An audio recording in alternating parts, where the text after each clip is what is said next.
Dr Megan Woods. Thank you, Mr Speaker, and it is my pleasure to take a call on this bill as it ends its life and goes through this House to become law. And I think it's law that many of us are very happy to see put in place, Mr Speaker.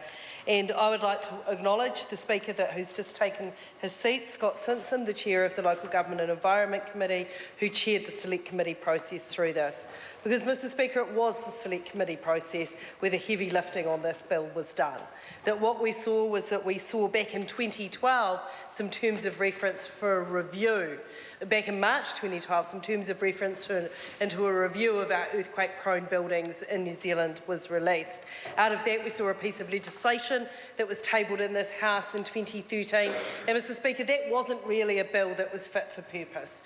And other speakers have traversed some of the reasons why that bill wasn't fit for purpose. And we fast forward a period of time and a new minister, the Minister Nick Smith, at a National Party conference, regional conference, announced that there was going to be a thorough review of that piece of legislation and that we'd go back to the drawing board. And there was a lot of work done at Select Committee.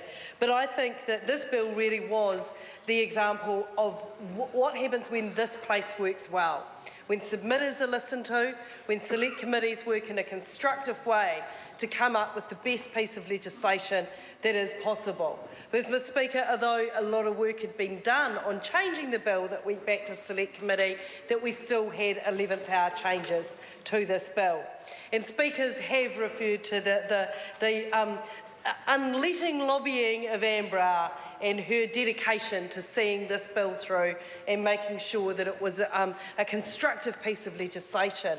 And it really did cause some 11th hour amendments to this bill. And I think the Minister back in September last year, when these changes were brought about, said they were going to be known as the Brower Amendments. And I would like to acknowledge Anne. She's not here yet, but I know she is winging her way to Wellington to see the passage of the bill tonight, because it is that important to her. And I guess none of us can underestimate what being the sole survivor of something like being on that bus in Christchurch when we saw buildings fail, the impact that what that would have on your life and your dedication to make sure that this never happened before. Mr Simpson, the Chair of the committee, talked about when this bill first saw the light of day, that there was a lot of expert evidence from scientists that said that averaged across the country the threat of earthquake risk. What wasn't that alarming? But of course, as we know about seismic activity, is that we don't average it across the country. It tends to follow geological patterns and doesn't equitably share itself amongst the centres of this country, that it has its favoured places. And some of those favoured places are places that we don't actually expect. As a Cantabrian, we never thought that we would be the city that copped the big one in this generation. We thought it would be Wellington. So we really do have to follow the expert evidence and the very good science that we have around seismic activity and seismic risk in this country. And the suggestions that came forward that we actually do the sensible thing and divide the country up according to the risk profile. So that if you live in Wellington or Napier or Christchurch now, that you are deemed to be in a much riskier seismic place than if you live in Auckland or Dunedin. In the case of Auckland, we won't talk about the volcanoes, there's other risks there, but in terms of seismic risk, that the time frame and what you needed to do and how quickly you needed to put the house in order were determined by risk. And this was the very sensible and pragmatic approach that the Select Committee took. And it was listening to those experts, it was listening to the scientists from GNS, it was listening to engineers, it was listening to economists, it was listening to local councils, it was listening to geologists and to earthquake survivors in Anne Brower, that we were able to make this a better bill. So I think this very much is about evidence-based lawmaking, and I think that is something that we do need to celebrate. Because not only did we have the terms of reference that the review in 2012 put in place to review the Act that the previous Minister Maurice Williamson worked off, we also had the Royal Commission into building failure in Christchurch and what had happened with buildings during that sequence of events, but particularly the February 2011 events. And what we knew from that study is that 40 to 42 people died outside needlessly by changes, that very simple changes that could have been made to buildings. Of the 185 people that lost their lives in the Canterbury earthquakes, most of those were in the main building collapses of the Pinegold Guinness building, of the CTV building, the very high-profile buildings where we all know the tragedies occurred. But I think it is now reasonably well known, Mr. Speaker, that a number of the losses of life, and in fact around 40 to 42 it is calculated, were by building failure around verandas and parapets, and what we know to be the particularly vulnerable parts of particularly older buildings, and what happens when these fail.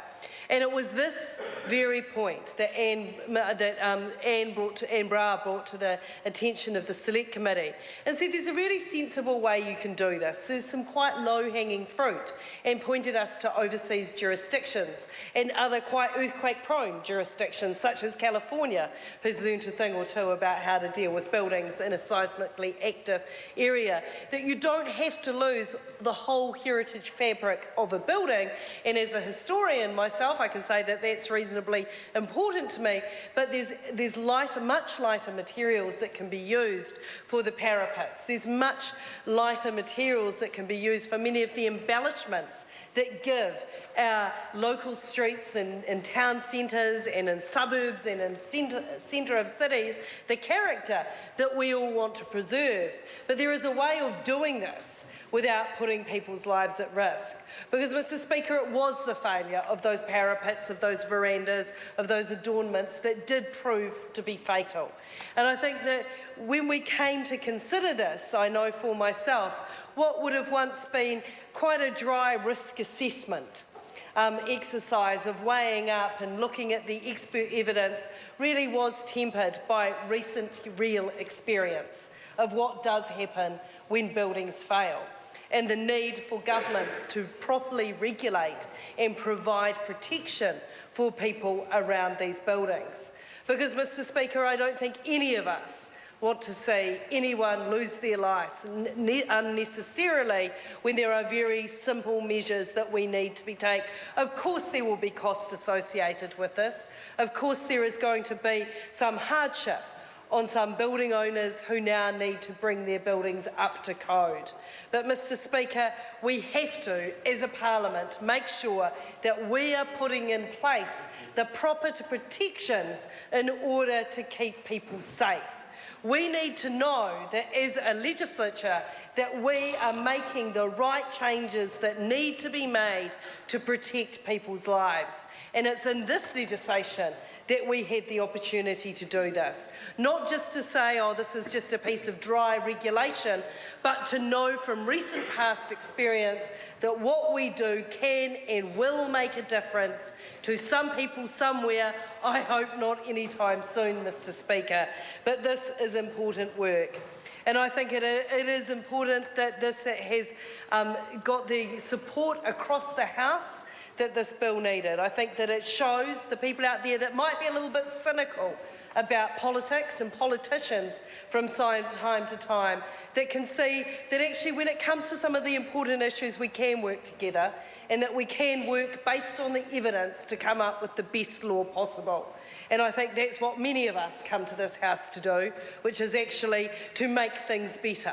So, Mr. Speaker, it is my absolute pleasure to commend this legislation to the House, to really acknowledge the people that have made this law possible, to acknowledge Anne Brower, and I know she'll be getting embarrassed by all the acknowledgement, but to acknowledge her once again for making her experiences and her harrowing experiences count, for making sure that what she went through won't be something that others need to needlessly go through again, Mr. Speaker. So it is our pleasure to be supporting this piece of legislation. call Sarah Dowie.